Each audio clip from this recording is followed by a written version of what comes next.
I am so excited to tell you about my first God Jots book, Forgiveness and Healing, How to Seek, Offer, and Understand the Power of Forgiveness. It has all kinds of lessons on how to ask for forgiveness, how to offer forgiveness, and real stories from real people who've experienced it. Not only that, it talks about why it's important. It helps you understand and how to empower yourself to forgive.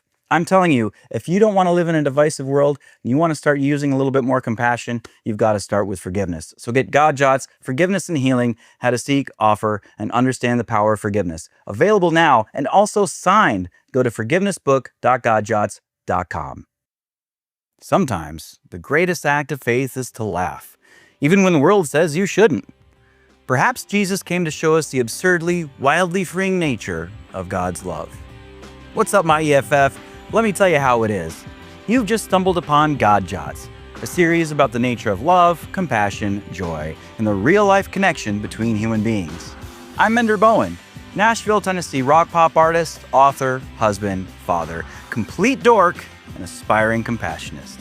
Sit back, relax, and be prepared to laugh, cry, maybe even spit in someone's eyes for some reason.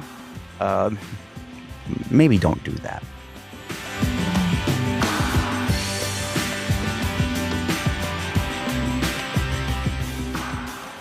I don't know if you've caught this by now, but I love humor. All kinds of it. Absurdity, parody, satire, the works. It's a sort of release valve, a way to cope with all the dark stuff we bump into in the world. Humor allows us to look hard things in the face, pull them apart, laugh at them, and in a way, make them a little less powerful.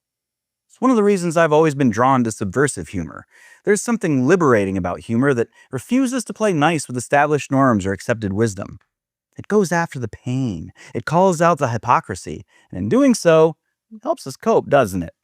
Absurdity does this too, but it goes a step further, making us question what we thought was so serious in the first place. Here's where I'm going with this. Jesus had humor. Yeah. And he used it in these subversive, absurd ways to reveal deep truths about God and humanity.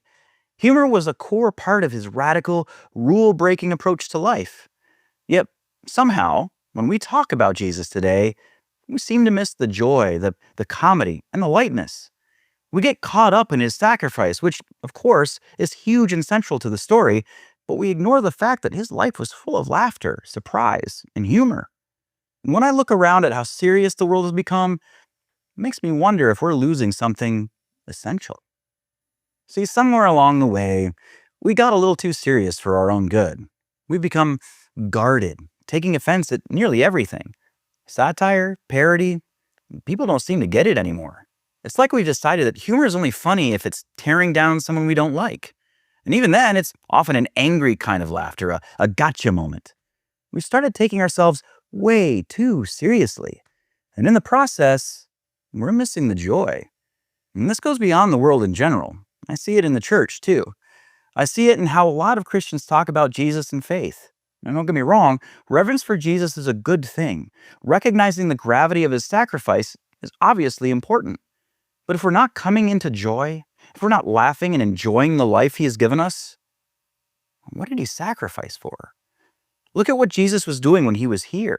He was healing people in wild ways, flipping tables in the temple and telling parables that had a sly, clever wit to them. He took religious norms and literally flipped them on their heads.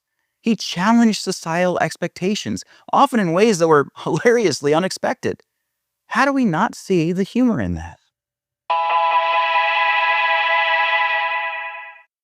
Now just think about it.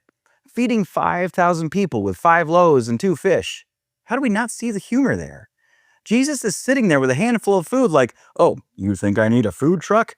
Watch this. Or when he healed the blind man by spitting in his eyes. It's this beautifully absurd image. Jesus, of all people, spitting in someone's face. He's practically spitting in the face of our own narrow understanding of how things should work. And what about walking on water? This is Jesus saying, you know the laws of physics? Yeah, not today. It's the ultimate subversive move, a refusal to be confined by the limitations we set up. And yes, there's deep symbolism there also, but it's funny. Jesus could have taken a boat like everyone else. Instead, he chooses to stroll on water like it's no big deal, surprising everyone. Or consider the ultimate punchline: overcoming death itself. It's as if someone in the crowd said, yeah, you've fed people, you've healed people, and you've walked on water, but come on, you can't beat death. And Jesus just goes, ha ha, hold my water. Wait, just hold another second here. Sorry. Hold my wine.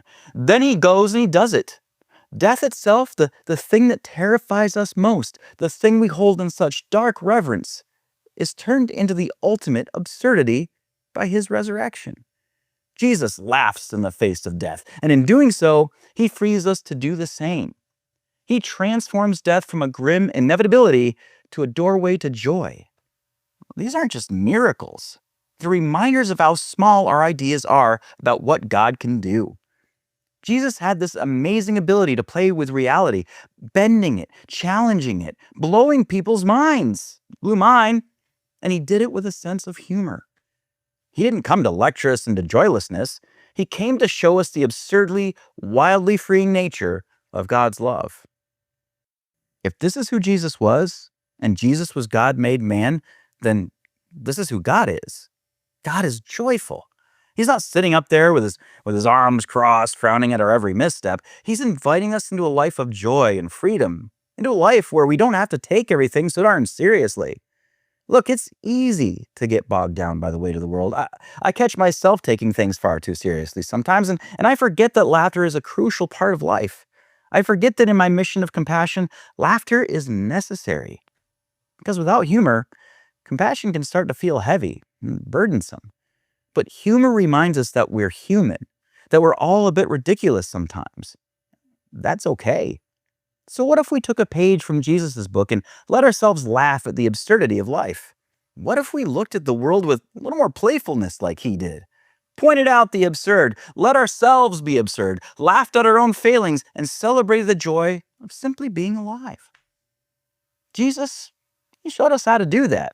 Jesus, I think, was the ultimate prankster. He was a master of pointing out the ridiculousness without losing sight of the real. He called out the hypocrisy, yes, but he also showed us a deeper, more profound truth. Life is full of joy. And sometimes joy is the most powerful way to push back against the darkness. So the next time you find yourself caught up in the weight of things, maybe stop for a second. Look for the humor. Be a little absurd. And remember that sometimes the greatest act of faith is to laugh, even when the world says you shouldn't. This is who God is, a God of joy, of laughter, of absurdity, who invites us into a life that doesn't have to be so heavy. So let's honor him and each other by laughing. All right, now it's your turn. What do you think of this take on Jesus? How might this idea of the absurd be relevant to the world and, more specifically, to your life today? In general, do you take life pretty seriously? What would happen if you changed your way of thinking and started to live in the absurdity of it? Would you find that freeing? What advice would you have for others trying to live in that freedom? I would love for you to share your thoughts about this episode with my growing community of aspiring compationists. Find out how to join us on Discord by going to enderbowen.com/Discord. If you like this episode and want to be notified when new ones are uploaded, make sure you don't leave without hitting that subscribe button, or subscribe to God Jots on your favorite podcast streaming service. You can also check out more God Jots, as well as subscribe to the mail list for ebooks, updates, and exclusive content at godjots.com. Until next time, be honest with yourself, be truthful with others, give people the opportunity to surprise you, and remember that it's impossible to have absolutely nothing in common with another human being. And don't forget to laugh. Be a little light in the world. I'm sure I'll see you soon.